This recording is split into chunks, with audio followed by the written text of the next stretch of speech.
Well, it's largely been a series of cock-ups this week, hasn't it? Let's be honest with ourselves. I thought setting up the page, I'd be making my life simpler and I'd be on full efficiency. Turns out, take a weekend off, it all goes to buggery. So, I'm going to do my best to get tonight's video out on time. Who knows whether I'll be speaking to you on Friday, Saturday, Sunday, but hopefully Friday. Friday is the plan today, this evening, 9 o'clock.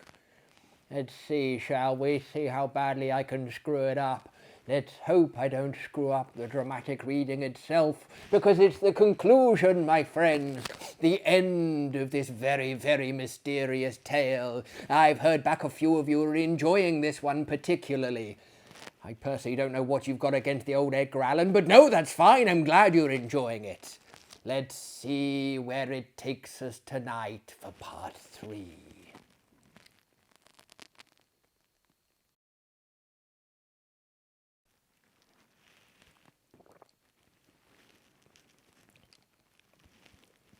The King in Yellow, The Mask, by Robert W. Chambers. Part 3. When at last he made me understand that they were both dead, I fell into a wild rage that tore all my little convalescent strength to atoms. I raved and cursed myself into a relapse, from which I crawled forth some weeks afterward, a boy of 21 who believed that his youth was gone forever. I seemed to be past the capability of further suffering, and one day when Jack handed me a letter and the key to Boris's house, I took them without a tremor and asked him to tell me all. It was cruel of me to ask him, but there was no help for it, and he leaned wearily on his thin hand to reopen the wound which could never entirely heal. He began very quietly. Alec, unless you have a clue that I know nothing about, you will not be able to explain, any more than I, what has happened. I suspect that you would rather not hear these details, but you must learn them, else I would spare you the relation. God knows I wish I could be spared the telling. I shall use few words. That day, when I left you in the doctor's care and came back to Boris, I found him working on the fates. Genevieve, he said, was sleeping under the influence of drugs. She had been quite out of her mind, he said. He kept on working, not talking any more, and I watched him. Before long, I saw that the third figure of the group, the one looking straight ahead, out over the world, bore his face. Not as you ever saw it, but as it looked then, and to the end. This is one thing for which I would like to find an explanation, but shall never. Well, he worked and I watched him in silence, and we went on that way until nearly midnight, when we heard the door open and shut sharply and a swift rush in the next room. Boris sprang through the doorway and I followed, but we were too late. She lay at the bottom of the pool, her hands across her breast. Then Boris shot himself through the heart. Jack stopped speaking. Drops of sweat stood under his eyes and his thin cheeks twitched. I carried Boris to his room. Then I went back and let that hellish fluid out of the pool, and turning on all the water, I washed the marble clean of every drop. When at length I dared descend the steps, I found her lying there, white as snow.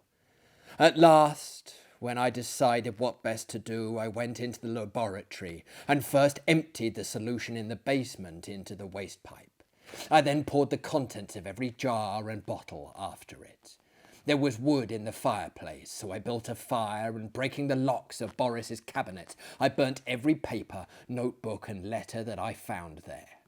With a mallet from the studio, I smashed to pieces all the empty bottles, then loaded them into a coal scuttle. I carried them down to the cellar and threw them over the red-hot bed of the furnace.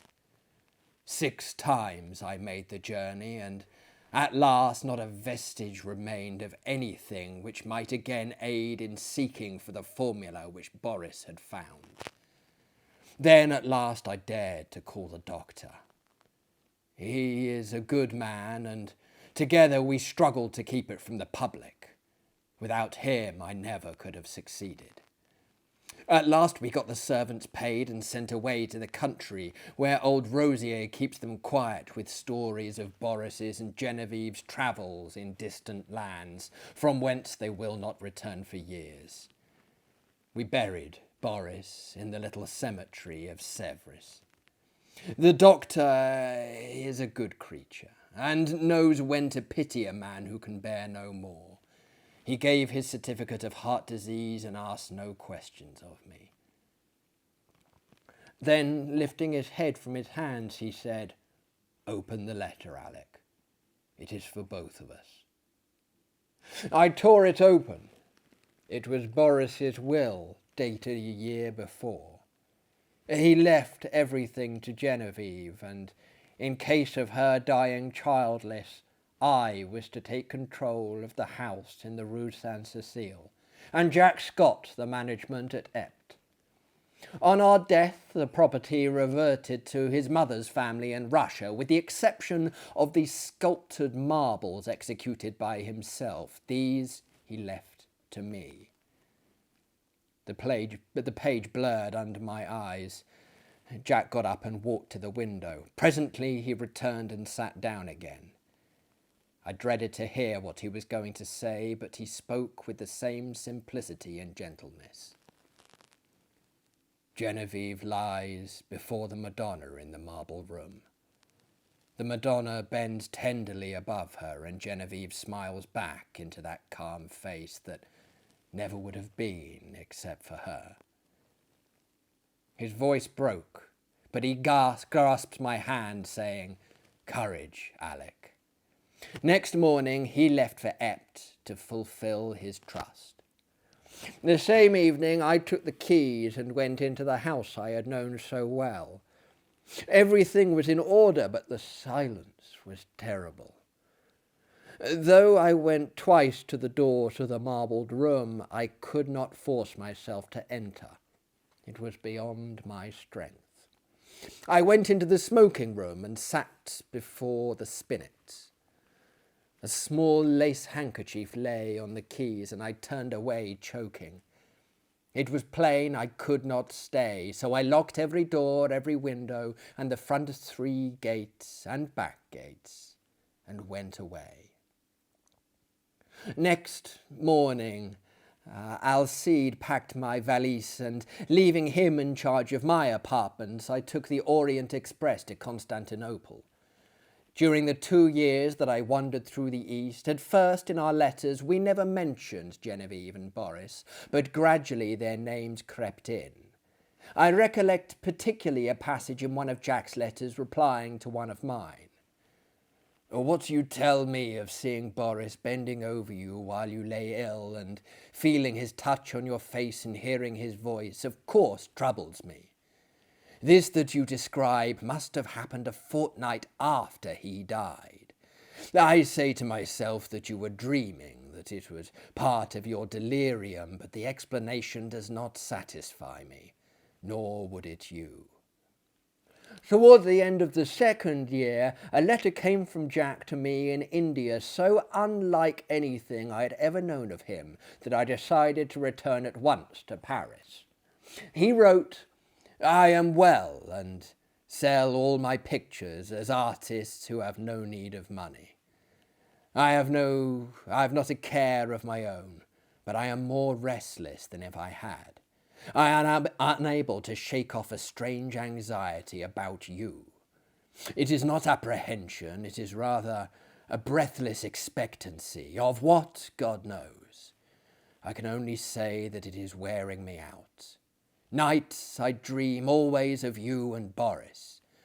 I can never recall anything afterward, but I wake in the morning with my heart beating, and all day the excitement increases until I fall asleep at night to recall the same experience.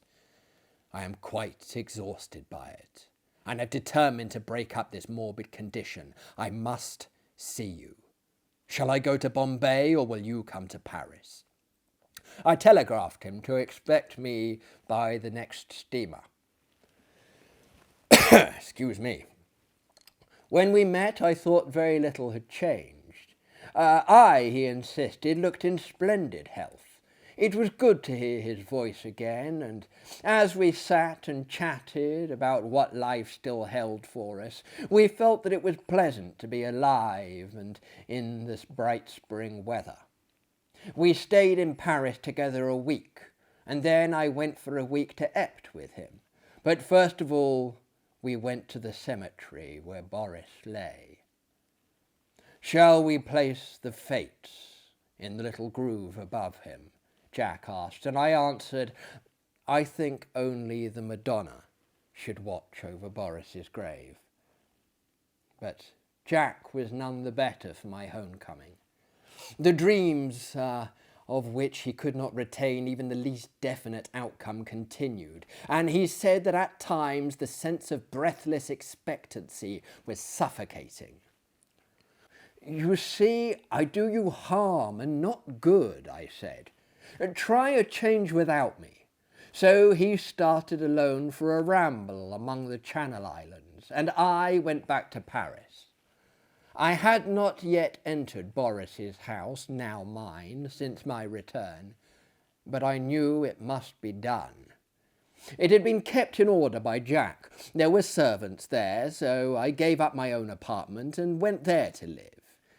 Instead of the agitation I had feared, I found myself able to paint there tranquilly.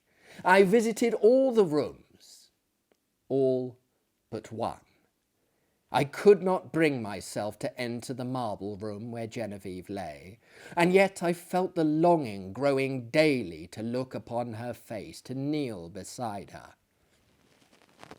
One April afternoon I lay dreaming in the smoking room, just as I had lain 2 years before, and mechanically I looked among the tawny eastern rugs for the wolf-skin. At last I distinguished the pointed ears and flat, cruel head, and I thought of my dream where I saw Genevieve lying beside it.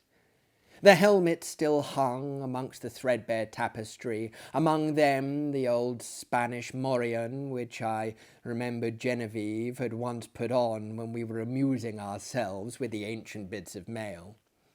I turned my eyes to the spinet. Every yellow key seemed eloquent of her caressing hand, and I rose, drawn by the strength of my life's passion, to the sealed door of the marble room. The heavy doors swung inward under my trembling hand. Sunlight poured through the window, tipping with gold the wings of Cupid, and lingering like nimbus over the brows of the Madonna. Her tender face bent in compassion over a marble form so exquisitely pure that I had knelt and signed myself. Genevieve lay in the shadow under the Madonna, and yet through her white arms I saw the pale azure vein, and beneath her softly clasped hands the folds of her dress were tinged with rose, as if from some faint warm light within her breast. Bending with a breaking heart, I touched the marble drapery with my lips, and then crept back into the silent house. A maid came through and brought me a letter, and I sat down in a little conservatory to read it. But as I was about to break the seal, seeing the girl lingering, I asked her what she wanted. She stammered something about a white rabbit that had been caught in the house, and asked what should be done with it. I told her to let it loose in the walled garden behind the house, and opened my letter. It was from Jack, but so incoherent that I thought he must have lost his reason. It was nothing but a series of prayers to me not to leave the house until he could get back. He could not tell me why, that they were the dreams, he said. He could explain nothing, but he was sure that I must not leave the house in Rue Saint-Cécile. After I finished reading, I raised my eyes and saw the same maidservant standing in the doorway holding a glass dish in which 2 goldfish were swimming. "Put them back in the tank and tell me what you mean by interrupting me," I said. With a half-suppressed whimper, she emptied the water and fish into an aquarium at the end of the conservatory and, turning to me, asked my permission to leave my service. She said people were playing tricks on her, evidently with a design of getting her into trouble. The marble rabbit had been stolen and a live one had been brought into the house. The 2 beautiful marble fish were gone, and she had just found these common live things flopping on the dining room floor. I reassured her and sent her away, saying I would look about myself. I went into the studio. There was nothing there but my canvases and some casts, except the marble of the Easter lily. I saw it on the table across the room. Then I strode angrily over to it, but the flower I lifted from the table was fresh and fragile and filled the air with perfume. Then I suddenly comprehended and sprang through the hallway to the marble room. The doors flew open. The sunlight streamed into my face, and through it, in a heavenly glory, the Madonna smiled as Genevieve lifted her flushed face from her marble couch and opened her sleepy eyes.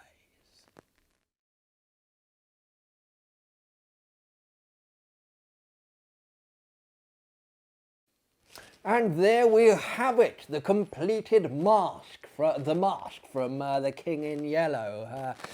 Absolutely nothing to do with any kind of financial incentive put my way, you understand. But that said, any financial aids put my way will certainly encourage me to consider any future requests, let's just say that. And what a charming story that was. I was very glad that I revisited it and finally read it to you. And what a charming, happy ending as well. I mean, certainly Boris had to die, but, you know, Genevieve and Alec, they got together in the end, so that's something to be grateful for. I'll see you soon, my friends. Goodbye.